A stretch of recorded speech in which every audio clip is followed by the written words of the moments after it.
로마서 1장 16절부터 읽겠습니다. 내가 복음을 부끄러워하지 아니하노니 이 복음은 모든 믿는 자에게 구원을 주시는 하나님의 능력이 됨이라. 먼저는 유대인에게요 그리고 헬라인에게로다. 복음에는 하나님의 의가 나타나서 믿음으로 믿음에 이르게 하나니 기록된 바 오직 의인은 믿음으로 말미암아 살리라 함과 같으니라. 하나님의 진노가 불의로 진리를 막는 모든 경건하지 않음과 불의에 대하여 하늘로부터 나타나나니 이는 하나님을 알만한 것이 그들 속에 보임이라. 하나님께서 이를 그들에게 보이셨느니라. 아멘.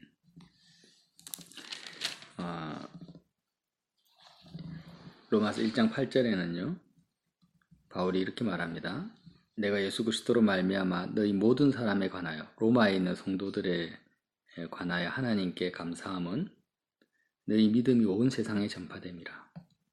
로마에 있는 성도들의 믿음이, 로마는 그 시대의 세계의 중심지가 아닙니까? 정치, 경제, 문화의 중심지인데 그 세계의 중심지에서 특별히 로마에 있는 예수님을 믿는 성도들의 믿음이 로마를 소동케 하고 들었다 놨다 하고 사람들의 마음에 엄청난 영향력을 주는 그런 일들이 벌어진 것입니다. 물론 사람들이 오해하고 곡해하고 나중에는 황제까지 예수 믿는 사람을 사자의 밥으로 던져주는 그런 일들이 벌어지죠. 그래서 믿음이 온 세상에 전파된다는 것은 세상으로부터 엄청난 박해와 멸시와 수욕이 그들에게 가해진다는 의미를 같이 가지고 있습니다. 성도들의 믿음이 세상에 전파된다. 이 의미가 무엇인가를 오늘 본문을 통해서 알 수 있다는 거죠. 그래서 9절에 보면 바울이 이렇게 말합니다. 내가 그 아들의 복음 안에서 내 심령으로 섬기는 하나님이 나의 증인이 되시거니와 항상 내 기도에 쉬지 않고 너희를 말한다. 참 이 말씀이 우리가 깊이 묵상해야 될 가치가 있습니다. 다 가치가 있지만 그의 아들의 복음 안에서 내 심령으로 섬기는 하나님. 우리는 하나님을 섬긴다고 하면 어떻게 섬깁니까? 일단은 헌금을 한다, 충성한다, 봉사한다, 전도한다, 선교한다, 말씀을 전한다, 자녀를 가르친다. 이렇게 하나님을 섬긴다라는 개념이 행위적으로, 겉으로 드러나는 나의 행위적으로 하나님을 섬기는데 먼저 집착되어져 있는데, 바울이 말하는 하나님의 섬김은요, 복음 안에서 내 심령으로, 영으로, 마음과 영으로 섬긴다라는 거죠. 그래서 하나님을 섬긴다라는 그 의미는 1차적으로는 심령으로 섬겨야 된다는 거죠. 심령으로. 바울처럼 심령으로 섬기지 않으면, 하나님께 예배하고 하나님과 관계 가지지 않으면 그거는 복음 안에서의 가짜다. 복음 안에서 하는 것이 아니다. 그건 가짜라는 것입니다. 심령으로 섬기는 것이 뭡니까? 바울의 마음 안에서 어떻게 도대체 마음으로 어떻게 섬긴다라는 거예요? 이해가 안 된다라는 거죠. 마음으로 섬긴다라는 것은 바울의 마음 안에서, 바울의 그 심령 안에서 하나님만이 최고의 영광과 높임을 받는 상태를 말하는 거죠. 그러니까 우리가 누구를 위해서 기도한다. 오늘 바울이 로마 성도들을 위해서 기도하지 않습니까? 우리가 자녀를 위해서 기도하고 사업을 위해서 기도할 수 있습니다. 또 이 땅에 여러 가지 문제를 놓고 기도할 수 있습니다. 그러나 심령으로 하나님을 섬기는 상태에서 하지 않는 기도, 오늘 바울처럼 그렇게 하지 않는다면 그 기도는 다 엉터리 기도고 하나님이 받으시지 않는 기도라는 거죠. 심령으로 하나님을 섬기는 상태. 어떤 상태요? 내 마음에서 사업 문제보다, 자녀보다, 그 무엇보다도 하나님이 내 마음에서 영광을 받으시는 상태.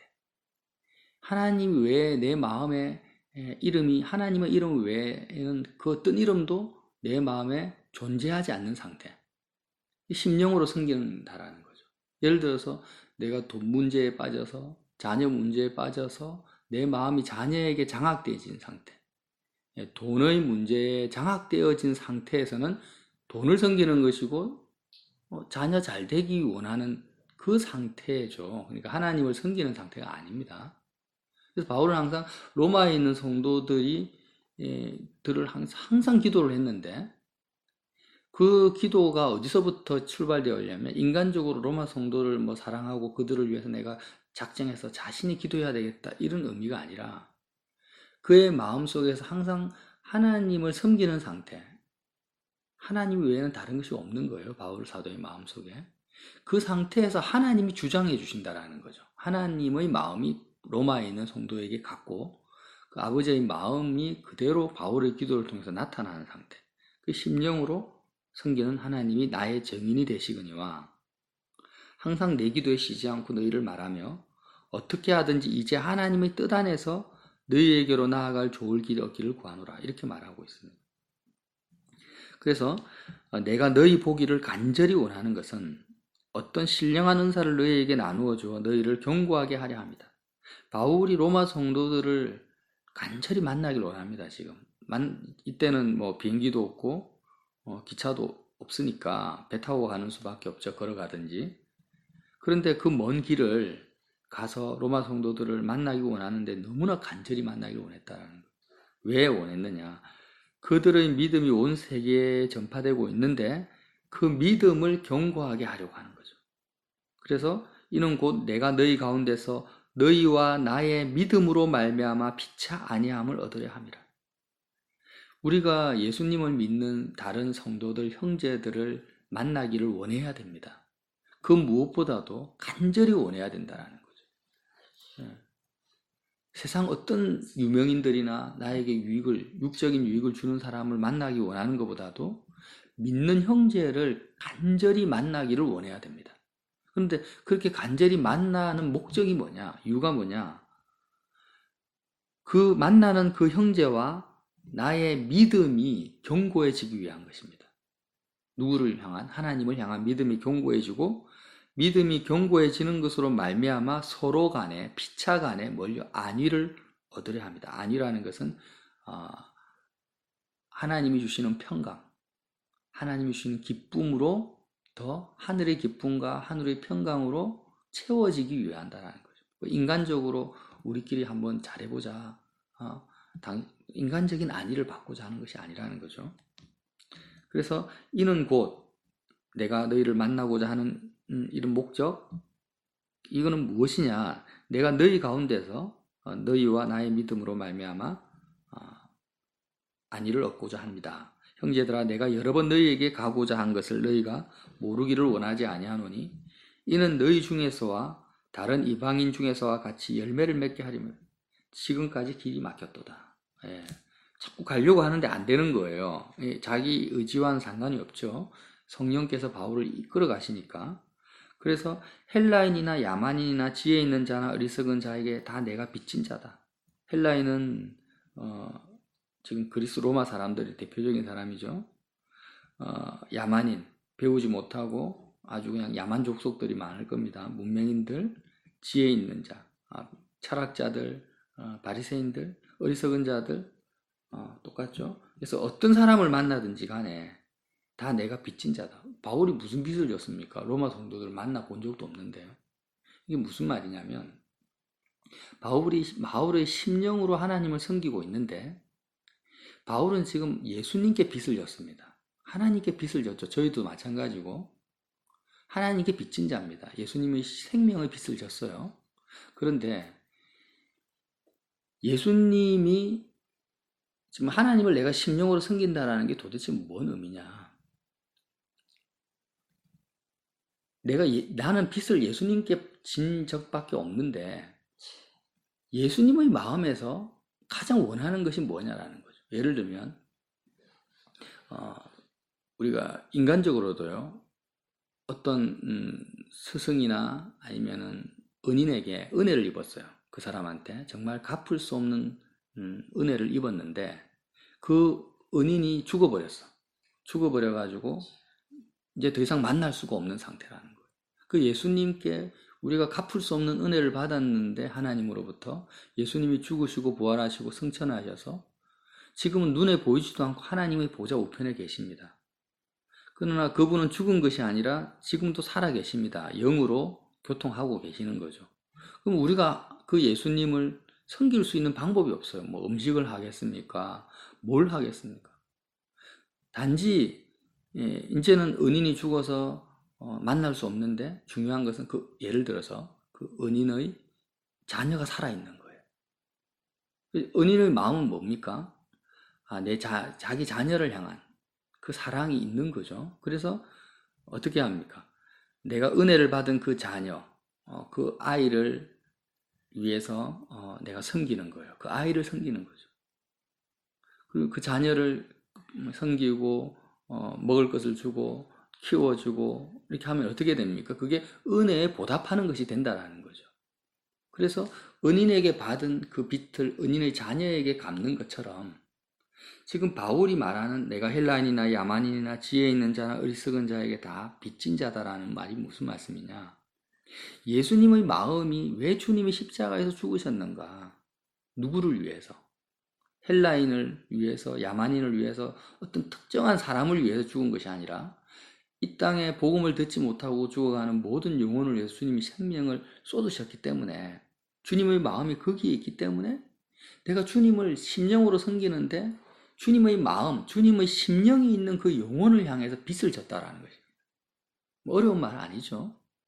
그래서 항상 바울의 마음속에서는 누구를 만나든지 간에 빚진 자의 마음을 가지는 거죠. 그게 주님의 마음이라는 거죠. 그 영혼을 향하여서 내가 섬기고 사랑을 베푸는 것이 그 빚을 갚는, 그나마 빚을 갚는 그런 마음을 가지고 살았다라는 것입니다.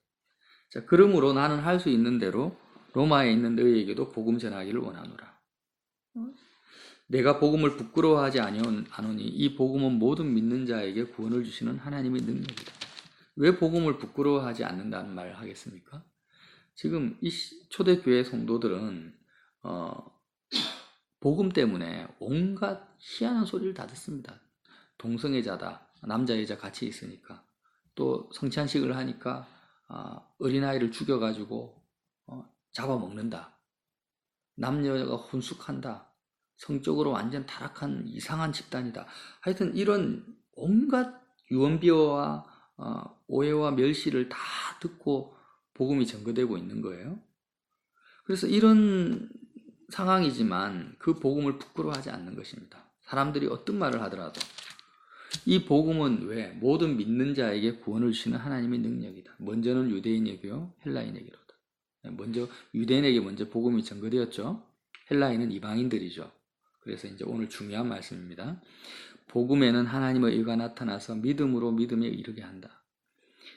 복음에는 하나님의 의가 나타난다라는 게 뭡니까? 하나님의 의, 하나님의 옳음은 예수님을 통해서 나타났습니다.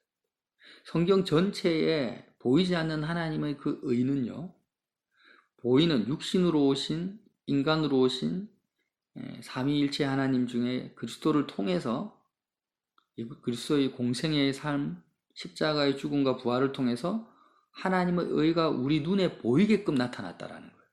하나님의 의는 원래부터 존재했었고 구약시대에도 여전히 선지자들의 예언과 믿는 그 선진들의 삶을 통해서 나타났지만 가장 완벽하게 온전하게 하나님의 의, 하나님의 공의와 사랑과 옳음이 나타난 것은 예수 그리스도를 통해서 나타났습니다. 그래서 복음이라는 건 그리스도의 죽음과 부활과 승천, 이 사건이 복음의 핵심이잖아요. 예수님의 그 삶이 복음의 핵심이잖아요. 그 아들에 관해서 복음이 기록되었다 앞에 나왔잖아요. 그러니까 복음에는 하나님의 의가 나타났다는 이 말씀은 바로 예수 그리스도가 복음의 핵심이라는 거죠. 그게 하나님의 의라는 것입니다. 그리스도의 삶 자체가. 그래서 하나님의 의가 나타나서 믿음으로 믿음에 이르게 한다. 이 무슨 말입니까? 우리는 여호와 하나님, 눈에 보이지 않는 하나님을 믿을 수가 없습니다. 인간은 육신의 눈에 보이고 귀에 들리는 것에 먼저 마음이 빼앗기지 보이지 않는 하나님을 찾지도 않고 구하지도 않고 사랑하지도 않습니다. 그래서 이 믿음을 가지려면 보이지 않는 하나님을 사랑하고 붙드는 이 믿음을 가지려면 어떻게 해야 되냐면 보이는 하나님의 의가 눈에 보이게끔 나타났다라는 거예요. 예수님을 통해서. 그죠? 그전에는 율법을 통해서 나타났지만 그러나 그것은 구체적이지가 않잖아요. 실질적이지 않잖아요. 만질 수도 없잖아요. 내가 볼 수도 없잖아요. 그러나 이제 주님은 아기 예수님으로부터 시작해서 십자가에 못 박혀 죽으시는 피 흘리는 예수님까지 얼마나 리얼합니까? 얼마나 생생합니까? 얼마나 볼 수 있고 우리가 느낄 수 있습니까? 그렇게 구체적으로 우리는 보이는 것을 먼저 쫓아갈 수밖에 없는 연약한 인생인데 그 하나님의 의가 예수님을 통해서 너무나 생생하게 실감나게 나타난 겁니다. 드러난 것입니다. 비밀이 밝혀진 겁니다. 그래서 그 주님을 이제는 눈에 보이는 주님을 내가 붙들고 믿는 거예요. 예수님의 제자들이 예수님 모든 것을 버리고 주님을 보이는 주님을 따라간 것처럼 그렇게 우리가 말씀을 통해서 예수님을 볼 수 있고 만질 수 있고 느낄 수 있는 거죠. 믿음으로. 그 예수님을 그 믿는 보이는 예수님을 하나님의 의가 나타난 그 예수님을 믿는 그 믿음이 믿음에서 믿음으로 이른다는 것은 어떤 믿음까지 연결됩니까? 보이지 않는 하늘에 계신 아버지, 성부 아버지, 그 하나님 아버지를 향한 그 믿음으로 자라난다는 것입니다. 예수님이 나로 말미암지 않고서는 아버지께로 갈 자가 없다 이렇게 보이는 예수님을 통해서 보이지 않는 하늘에 계신 아버지께로 가게 된다는 거예요. 그래서 믿음에서 믿음으로 이른다라는 거죠. 복음에 나타난 그리스도라는 하나님의 의를 통해서. 이해가 되시죠? 그래서 반드시 우리는 보이지 않는 하나님을 세상보다 더 사랑한다 이렇게 말할 수 있다는 것은 그냥 그저 되어지는 것이 아니라 눈에 보이는 예수님을 반드시 하나님의 의로 나타나신 예수님을 반드시 내가 보고 듣고 느끼고 인격적인 만남이 없이는 보이지 않는 하늘에 계신 아버지를 내가 사랑할 수도 없고 만날 수도 없고 그 믿음을 가질 수도 없다는 것입니다. 그래서 믿음에서 믿음으로 이르게 하나니 오직 의인은 믿음으로 말미암아 살리라 한가 같으니라. 자, 오직 의인은 믿음으로 말미암아 살리라. 너무나 유명한 말씀이죠. 신구약을 관통하는 말씀입니다. 그러면 이 말씀을 정확하게 우리가 이해하려면은 믿음으로 말미암아 살지 않는 자는 의인이 아니다. 똑같은 말씀이죠. 오직 의인은 믿음으로 말미암아 살리라. 이 말씀이나 믿음으로 말미암아 살지 않는 자는 그 사람은 의인이 아니라는 것입니다. 의인이라는 게 뭡니까? 하나님의 자녀다. 하나님이 기뻐하는 자다. 천국에 들어갈 수 있는 사람이다. 이렇게 우리가 이해할 수 있잖아요. 그러니까 그러면 믿음으로 말미암아 산다라는 것이 뭡니까? 하나하나 따져봐야 되는데 산다라는 것이 뭡니까? 여기서 산다. 뭐 여러 가지 확대 해석을 할 수 있어요. 산다. 그냥 밥만 먹고 살면 사는 거예요. 그런데 가장 기초적으로 뭐 확대 해석할 수도 있고 심도 깊게 이해할 수도 있는데 그냥 1차적으로 보편적으로 이해하자는 거예요. 우리가 일상적으로 대화할 때 우리 그러잖아요. 누구를 만나면 너 요즘 뭐 먹고 사냐? 직업이 뭐냐? 뭐 먹고 사냐? 이러잖아요. 그러면 나는 뭐 장사합니다. 나는 뭐 공무원입니다. 내 직업을 이야기합니다. 그리고 요즘은 뭐 은퇴하신 분은 난 연금으로 삽니다. 그게 사는 거예요. 그냥 일반적으로 사는 거예요. 1차적인 내용입니다. 이건 1차적으로. 근데 의인은 뭐로 산다고요? 믿음으로 말미암아 산다. 이 믿음은 하나님을 향한 믿음이잖아요. 믿음의 대상은 분명히 살아계신 하나님입니다. 그러면 의인의 믿음의 대상이 살아계신 하나님 한 분이 아닌 상태. 그러니까 하나님으로 말미암아 산다는 사람이 떡으로 사는 것이 아니라 하나님의 입에서 나오는 말씀으로 사는데 이것 외에 다른 방법으로 사는 것은 다 뭐예요? 의인이 아니라는 거예요. 이거는 잘못된 삶이고 거짓된 삶이고 복음으로 사는 것이 아니라는 것입니다.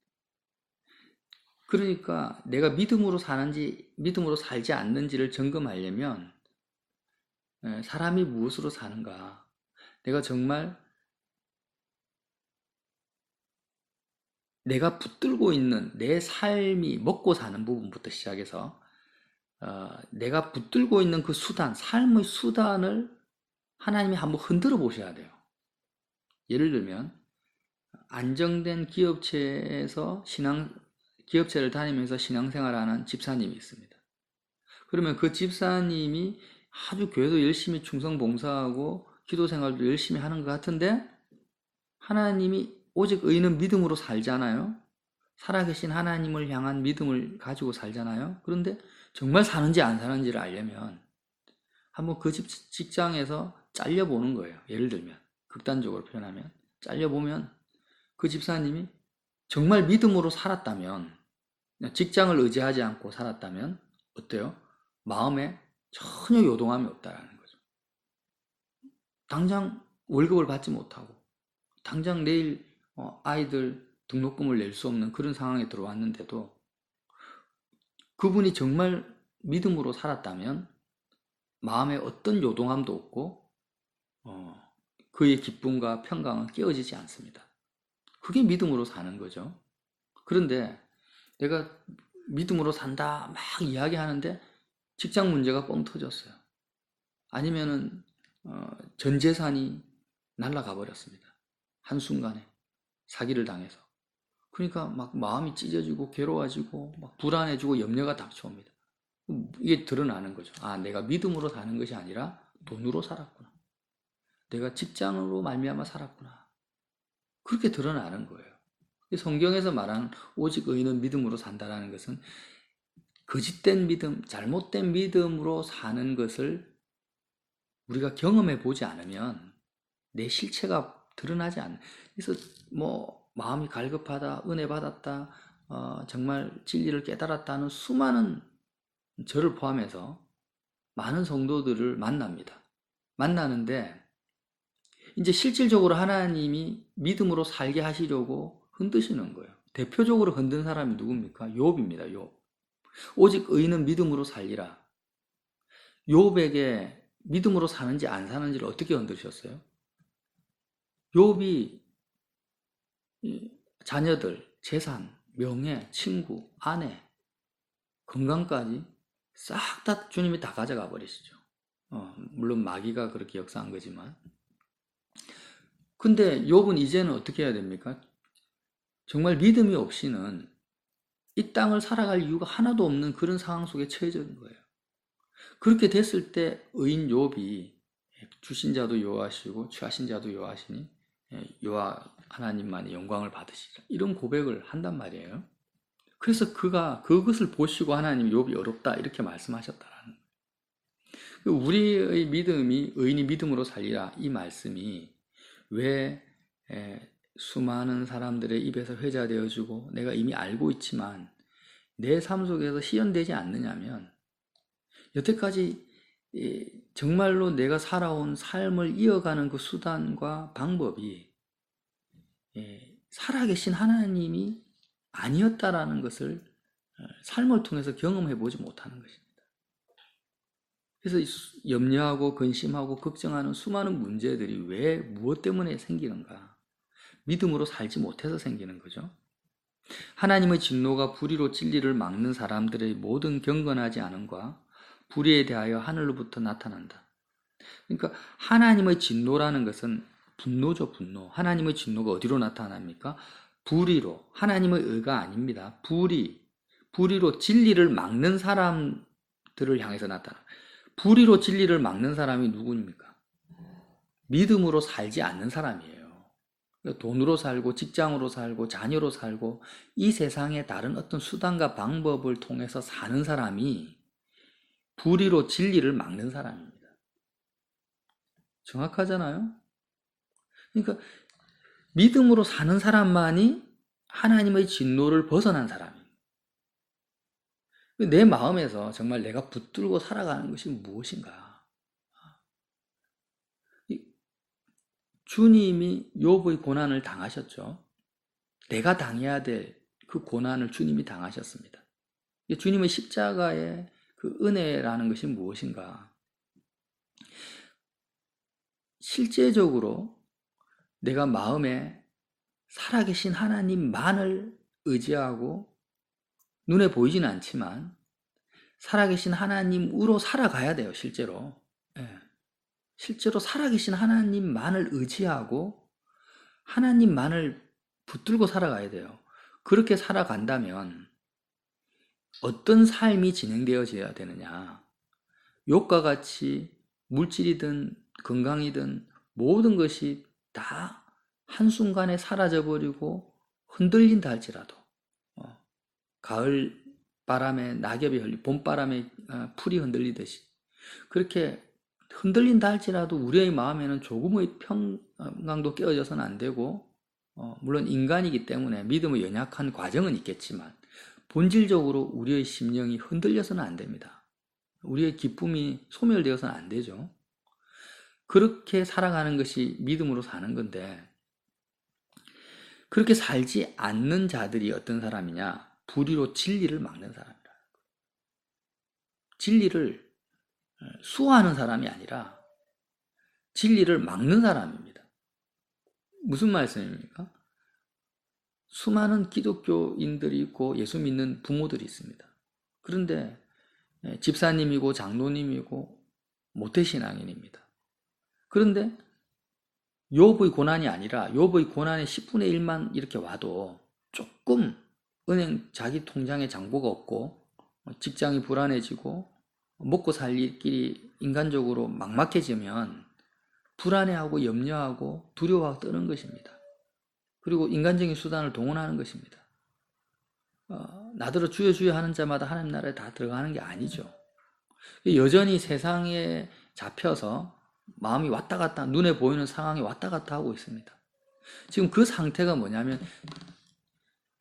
그거를 당연하게 여기고 그러니까 이제 그렇게 우리는 인간이니까 연약한 처음부터 믿음이 온전치 못하니까 염려할 수도 있고 불안해할 수 있어요. 근데 여기서 말하는 거는 그렇게 사는 것을 당연하게 여긴다라는 거예요. 예수 믿는 것도 중요하지. 그런데 안정된 직장이 있어야지. 이렇게 생각한다라는 거예요. 그리고 이게 뭐예요? 불의로 진리를 막는 사람이라는 거예요. 그런 신앙을 가지고서는 자녀에게 진리를 전하는 것이 아니라 진리를 막는 것입니다. 집사님이고 장로님이고 목사님이라 할지라도 그런 믿음을 가지고 있는 상태에서는 아무리 예수를 가르치고 성경을 가르쳐도 진리를 막는 사람이라는 거예요. 그렇지 않겠습니까? 불신자가 보든 자녀가 보든지 간에 세상 문제에 의해서 믿음으로 사는 것이 아니라 돈 문제가 터지면 돈 문제 때문에 불안해하고 힘들어하고 돈 많이 벌면 기뻐하고 저 딱 보니까 돈으로 사네. 딱 보니까 사람을 의지해 사네. 안정된 연금을 의지하네. 그 문제에 대해서 자유하지 못하는 거예요. 거기에 붙들려서 감정이 왔다 갔다 하고 그냥 그것 때문에 사투를 벌이는 것입니다. 이 세상 문제 때문에. 실제로 그 문제가 터졌을 때 평온하고 잠잠하고 모든 것이 안정될 때는 모릅니다. 그냥 믿음이 좋은 줄 알아요. 정말 하나님으로 말미암아 사는 건 줄 알아요.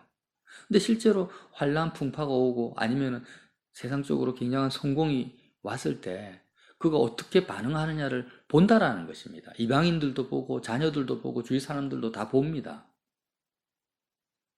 그럴 때 그가 어떻게 반응하냐를 보고 우리는 압니다. 그 사람이 무엇으로 사는지를. 그런데 하나님 때문에 하나님으로 말미암아 살지 않아요. 하나님으로 말미암아 산다면은 하나님은 어제나 오늘이나 변함도 없으시고 어떻습니까? 영원하신 분이라는 거죠. 하나님은 망하지 않습니다. 쇠하지 않습니다. 죽지 않습니다. 그러니까 정말 하나님을 믿는 믿음으로 사는 사람은 하나님이 죽지 않는 이상 그는 죽지 않고 하나님이 망하지 않은 이상 그는 망할 수가 없는 거죠. 그래서 죽음 앞에서도 영원하신 하나님을 가지고 있기 때문에 그는 기뻐하고 감사하고 영원한 하나님이 이미 죽음을 이기셨기 때문에 아들을 살리신 것처럼 나를 다시 살리실 걸 믿기 때문에 두려워하지 않는 그 모습으로 보면서 저는 정말 하나님으로 말미암아 믿음으로 사는구나. 하나님을 믿는 믿음으로 사는구나 하고 로마에 있는 모든 이방인들이 로마 성도들의 믿음을 본다라는 겁니다. 그게 초대교회의 성도들의 믿음이고 우리가 보여줘야 될 믿음이죠. 그런데 예수님을 믿는다 하고 교회를 다닌다고 하는데 세상 사람들과 반응이 똑같아요. 똑같이 염려하고 똑같이 걱정하고 똑같이 슬퍼합니다. 낙심합니다. 믿음으로 사는 게 아닌 거예요. 그러면 분명히 하나님을 믿는다는 사람인데 그가 믿음으로 살지 않는다면 그것이 뭡니까? 불의로 진리를 막는 사람이라는 것입니다. 그 사람에게 하나님의 진노가 임한다는 거예요. 이방인, 여기서 말하는 것은 하나님의 진노는 이방인만을 말하는 게 아닙니다. 그래서 불의로 진리를 막는 사람들의 모든 경건하지 않음과 경건해야 되는데 정말 믿음으로 살아야 되는데 경건하지 않는다라는 거예요. 불의에 대하여 하늘로부터 나타났으니 이는 하나님을 알만한 것이 그들 속에 보입니다. 그렇죠. 하나님을 알만한 것이 다 있죠. 십자가를 안다고 하고 예수님을 사랑한다고 하고 성경을 안다고. 바리새인들은 성경을 달달 외웁니다. 하루 3번 기도를 합니다. 하나님께 제사를 드립니다. 하나님을 알만한 것이 너무나 선명하게 보입니다. 그런데 어때요? 오직 의인은 믿음으로 산다는데 믿음으로 살지 않는 거예요. 하나님은 죽지 않았는데 죽을 것 같은 고통 속에 있는 겁니다. 하나님은 조금도 흔들림이 없으신데 그의 마음은 어떻습니까? 온갖 세상의 지진이 다 일어나는 거예요. 그러니까 하나님을 알만한 것이 분명히 있는데 진리를 막는 사람으로 살고 그 사람에게 하나님의 진노가 임한다라는 거죠. 그래서 오직 의인은 믿음으로 살리라. 믿음의, 제가 전에도 말씀드렸잖아요. 의인만 믿음으로 사는 것이 아닙니다. 모든 사람은 믿음으로 살죠. 그런데 그 믿음의 대상이 믿음으로 살지 않는 사람은 아무도 없는데 죄인들도 믿음으로 살고 불교신자들도 믿고 무신론자도 믿음이 있는 거예요. 신이 없다라는 믿음을 가지고 살죠. 그러니까 믿음이 없이 살지 않는 사람은 아무도 없는데 여기서 말하는 믿음은 어떤 믿음입니까? 보이지 않는 살아계신 하나님을 향한 믿음만을 말하는 거죠. 그래서 오직이라는 말을 썼습니다. 그래서 오직 다른 것을 믿지 않아요. 다른 것은 사람도 믿지 않습니다. 이 세상의 어떤 정치 권력도 믿지 않습니다. 안정된 연금도 믿지 않습니다. 세상의 어떤 것도 믿지 않습니다. 나 자신도 믿지 않습니다. 자녀도 믿지 않습니다. 친구도 믿지 않습니다. 나의 사업체도 믿지 않습니다. 아무것도 믿지 않습니다. 오직 뭘 믿는다고요? 살아계신 영원하신 하나님만을 믿는 거죠. 이 믿음을 가지지 못하기 때문에 주님이 이 믿음 주시려고 이 땅에 오셨고 하나님의 의로서 나타나신 거예요. 하나님의 의로서. 예수님은 공생의 처음부터 끝까지 오직 살아계신 영원하신 하나님 아버지만을 믿으셨죠. 인자는 머리 둘 곳이 없다. 공중의 새도 여우도 굴이 있는데 인자는 머리 둘 곳도 없다. 이 세상 어떤 곳에도 나는 어떤 사람도 어떤 장소도 나는 어떤 조직도 나는 의지하지 않는다. 오직 하늘에 계신 아버지께만 내 마음이 머물러 있다. 이것을 이러한 주님의 믿음이 나타난 것입니다. 그래서 우리도 그 주님의 길을 걸어간다라는 거죠. 근데 우리는 수시로 흔들립니다. 우리가 믿는 대상이 하나님만이 아니라는 거예요. 그럴 때마다 우리는 어떻게 해야 됩니까? 십자가를 바라보면서 정말 하나님이 아닌 다른 것을 믿고 사는 내가 하나님의 진노를 받아야 되는 나고 진리를 막는 나라는 거예요. 그냥 진리를 막는 겁니다. 제가 목사라 할지라도 사람들이 저를 향해서 목사라 목사님이라고 부른다 할지라도 오늘 하루를 살아가는 데 있어서 제가 눈에 보이는 것에 마음이 빼앗기고 또 눈에 보이는 상황 때문에 내 평강이 깨어지고 있는 상태라면 저는 진리를 막는 사람으로 존재하고 있다는 거예요. 그리고 하나님의 진노 가운데 가까이 있다는 것입니다. 그래서 그때마다 나 대신 하나님의 진노를 받으시는 예수님을 보는 것입니다. 내가 믿음이 흔들릴 때마다 또 눈에 보이는 상황 때문에 내가 마음이 힘들어질 때마다 그때 하나님의 진노를 받아야 되거든요. 내가 그때 하나님 진노 받아서 원래는 죽어버려야 돼요. 원래는. 그런데 그렇게 죽어버리면 난 구원을 못 받으니까 예수님이 십자가에서 나 대신 하나님의 진노를 받는 거예요. 믿음으로 살지 않는 나 대신에.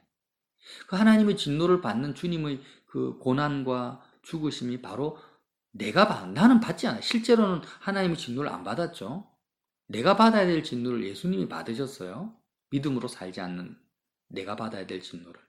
그래서 그 주님의 그 고난, 십자가에서의 죽음을 단지 우리는 나의 죽음입니다. 나의 고난입니다라고 믿으면 된다라는 거예요. 이거 얼마나 편리합니까? 얼마나 큰 은혜입니까? 그냥 믿음으로 사는 사람이 아예 없습니다. 그냥. 아예 없어요. 단지 우리는 믿음으로 살 수도 없어요. 눈에 보이는 것에 항상 마음이 빼앗깁니다. 그래서 이 상태 자체가 뭐라고요? 하나님의 진노를 받는 상태고 받아야 되는 상태라는 거예요. 하나님은 공의롭기 때문에 너 믿음으로 안 사네. 근데 특별히 너는 예뻐하니까 너에게 진노하지 않을게. 너는 좀 봐줄게. 이런 경우가 없다라는 거예요. 예외가 없습니다. 그래서 우리는 하루의 삶을 돌아봐도 온전치가 못합니다. 그냥. 그래서 항상 수시로 하나님의 말씀으로 사는 것이 아니라 살아계신 하나님, 영원하신 하나님만을 붙들고 사는 것이 아니죠. 못하죠. 그럴 때마다 하나님의 진노를 받아야 되는데 그 진노를 누가 받으셔요? 십자가를 딱 바라보니까 예수님이 내가 받아야 될 하나님의 진노를 받고 피를 흘리시고 하나님과의 영원한 분리된 상황 속에서 심판 가운데 계신 거예요. 그런데 주님이 뭐라고 하십니까? 나의 이 죽음이, 나의 이 고난이 너의 거다, 너의 것, 너 거다, 너가 받는 거다. 이렇게 말씀을 해주시는 거예요. 이걸 믿으라는 거예요. 이 은혜를 받아라. 이것을 내가 너에게 준다. 선물로 준다라. 나의 죽음을 너에게 선물로 준다라는 거예요. 나의 고난을 너에게 선물로 준다라는 거예요. 우리는 고난받은 것도 아니고 십자가에서. 우리는 피 흘린 것도 아니고. 우리는 하나님의 진노를 실제로는 받은 것이 아닙니다. 그런데 우리는 그 하나님의 진노와 그 고난을 견딜 수도 없고 받을 수도 없어요. 우리가 어떻게 받겠습니까? 제가 예를 들어서 제 자녀를 의지하며 살아가고 있어요. 자녀로 말미암아 살아요. 자녀가 잘 되면은 좋아하고 자녀가 못 되면은 막 힘들어합니다. 자녀로 말미암아 사는 거죠. 또 수시로 그렇게 제가 실제로 삽니다. 지금도. 그런데 그 상태가 뭐예요? 하나님으로 믿음으로 사는 상태가 아닌 거예요. 그 상태는 진리를 막는 상태고 하나님의 진노를 받아야 되는 상태인데. 그러면 자녀를 싹 다 죽여버리고 이제 하나님으로 말미암아 살게 하는 그런 상황을 내가 견딜 수가 없는 거예요. 그러면 저는 신앙을 떠나버릴 수도 있어요. 잘못하면.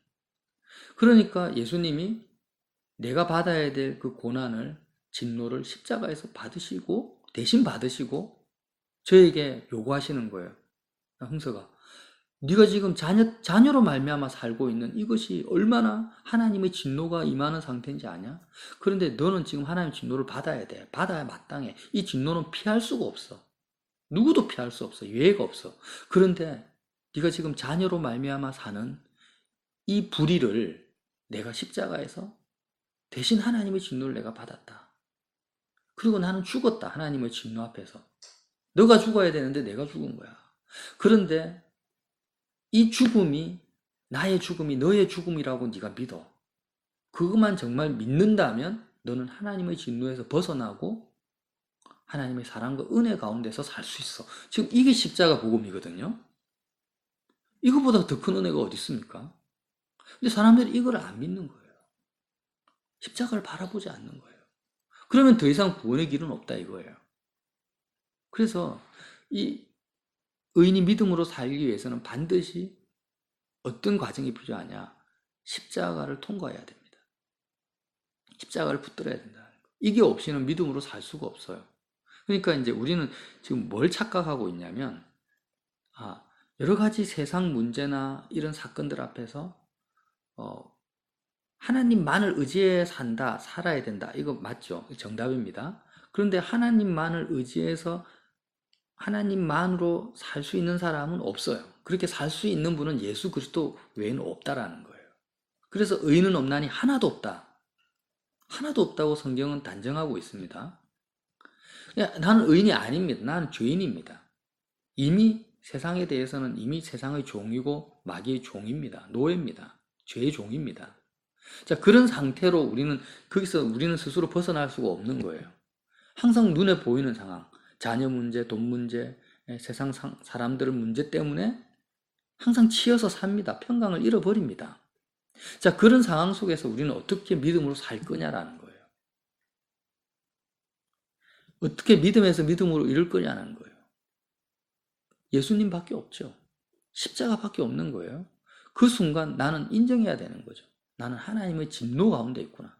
하나님의 심판 가운데 있구나.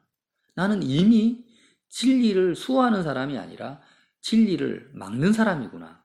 불의한 사람이구나. 나의 죄인됨을 인정하고 연약함을 인정하고 이미 진도 가운데 있다는 인정하고 십자가를 바라보라는 거예요.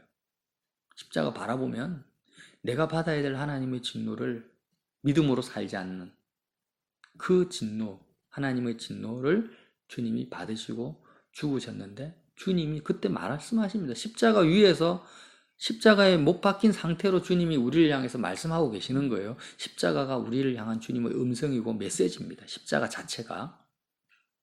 그래서 자, 나의 죽음이 너의 죽음이다. 나의 고난이 너의 고난이다. 내가 하나님으로부터 진노받고 심판받는 이 심판, 이 처절한 피 흘림이 너의 것이다. 너는 그저 받아라. 너는 은혜로 그냥 받아들여라. 그냥 너의 죽음인 것을 그냥 받아들여라. 그냥 믿으라는 것입니다. 고백하라는 것입니다. 그렇게 고백하면, 그렇게 주님의 죽음에 내 마음이 참여하게 되면 뭐가 일어납니까?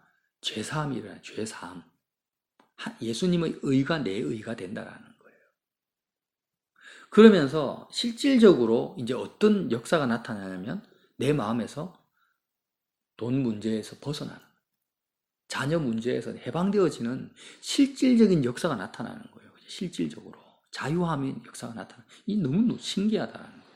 그렇게 돈 문제, 자녀 문제에 대해서 벗어나려고 발버둥을 쳐도 안 벗어나던 그 내 마음의 상태가 예수님의 십자가를 바라보면서 주님의 죽음을 나의 죽음으로 내가 고백하고 받아들일 때 내 의지의 열매가 아닙니다. 내 노력의 결과물이 아니에요. 하나님의 은혜가 임해서, 성령이 임하셔서 정말 돈 문제에 대해서 자유하게 되고 자녀 문제에 대해서 자유하게 되는 하나님의 사랑과 역사가 내 심령 가운데서 실제로 나타났다는 거예요. 내 심령이 변화되어져 버린다는 거죠.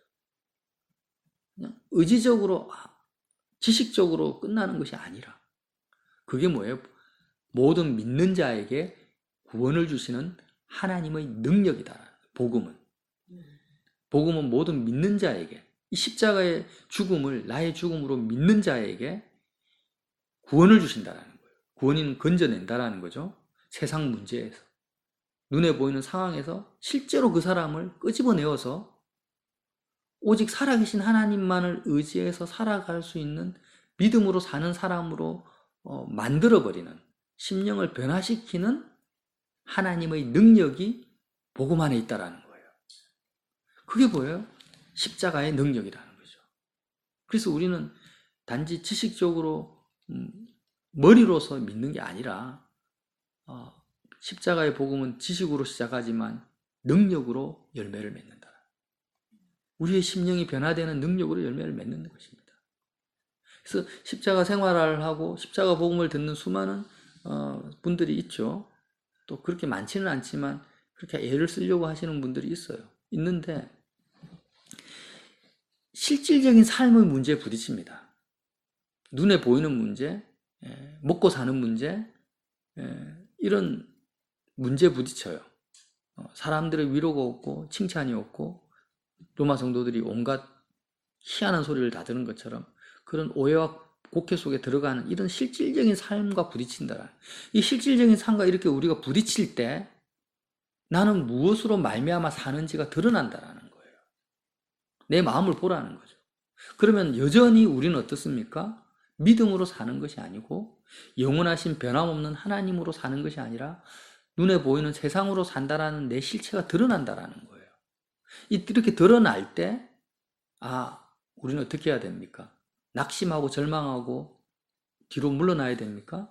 그게 아니라는 거예요. 바울이 말하고자 하는 것은 그렇게 믿음으로 살지 않고 하나님의 진노를 받을 수밖에 없는 너 자신이 드러날 때 그때 의인은 일곱 번 넘어져도 여덟 번 일어나는 것처럼 십자가를 바라보면서 복음으로 말미암아 하나님의 능력을 경험하라는 거죠. 그때 복음으로 말미암아 하나님의 능력, 나를 구원하시는 하나님의 복음의 능력을 경험하라는 것입니다. 그 삶의 현장에서. 이게 십자가 생활하라는 거죠.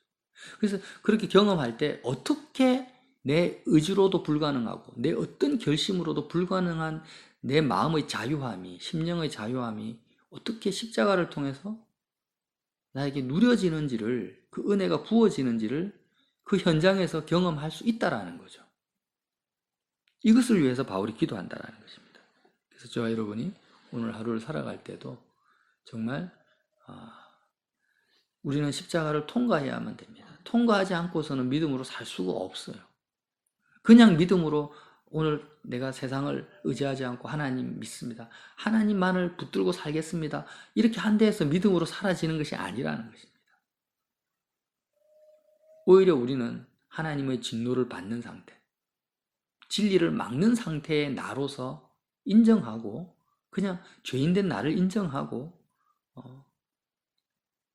십자가를 그리스도의 죽음을 내 몸에 짊어진 상태에서 살아가는 것이 믿음으로 사는 거죠. 그냥 오늘 한번 잘 살아봐야 되겠다. 오늘은 정말 믿음으로 사야 되겠다. 이렇게 결심하는 것이로 끝나는 것이 아니라 그 시작이 잘못되었어요. 그렇게 한다고 해서 되는 게 아닙니다. 그렇게 할 수도 없고요. 그냥 바울처럼 그리스도의 죽음을 아예 내 몸에 짊어져야 되는 거예요. 그냥 나는 하나님의 진노에서 벗어날 수가 없는 거예요. 그냥 나는 진리를 아무리 집사고 장로고 목사라 할지라도 진리를 막는 사람이지 진리를 전하는 사람이 아닙니다. 우리의 본질 자체가. 그러니까 진리를 막는 사람이고 하나님의 진노를 받을 수밖에 없는 존재에서 출발해야 된다는 거죠. 그런 상태이기 때문에 나는 십자가를 놓치면 안 되고 그리스도의 죽음을 내가 놓치는 순간 나는 바로 믿음으로 살지 못한다라는 것을 인정해라는 것입니다. 그렇게 겸손한 자를 하나님이 가까이 하시죠. 구원하십니다. 그래서 오직 의인은 믿음으로 살리라. 이 말씀을 심령 깊이 새기셔서 오직 의인은 십자가에서 떠나지 않고 살리라. 이 말하고 똑같은 말이에요. 오직 의인은 십자가를 붙들며 살리라. 똑같은 말입니다. 말씀을 우리 심령에 깊이 새겨달라고 새벽에 깨워서 기도하시는 저와 여러분 되시기를 예수님 이름으로 빌어드립니다.